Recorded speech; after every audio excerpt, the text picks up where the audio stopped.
Sobrang masaya talaga ang mismong hashtag Team Maybe. Dahil nga 'di ba, ibinalita ng ang magiging mga ring noon ni Ma'am Cory Aquino ay talaga namang ibibigay kay Riza May. Kasi nangako naman talaga si Chris na yun ay ibibigay sa pinakamamahal o magiging road to forever ni Bimbi.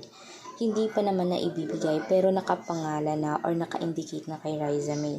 Kasi hoping, talagang pinag-pray mismo ni Chris Aquino na sana ay si Riza na ang pang forever ni Bimbi. Nakikita niya kasi yung safety, yung love na totoo na maibigay mismo ni Riza kay Bimbi na hindi nakikita niya sa ibang mga babae. Maraming mga girls si Bimbi pero alam naman niya kung paano niya sundin yung mami niya and kung paano talaga matutunan kung sino talaga ang gusto ng mami niya. Hindi naman sa pinipilit pero gusto din syempre ni Bimbi. Halata naman natin kung sino yun, 'di ba? Magkakasama na nga sila araw-araw. Maraming nakakakilig, maraming pinapakilig, maraming nag-e-enjoy sa kanilang dalawa at hindi na yun matitibag pa at mare-replace na kung sino man.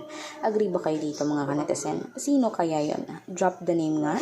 Kung kilala nyo, huwag niyong kalimutan mag-like, subscribe, and tap the bell icon for more videos updates.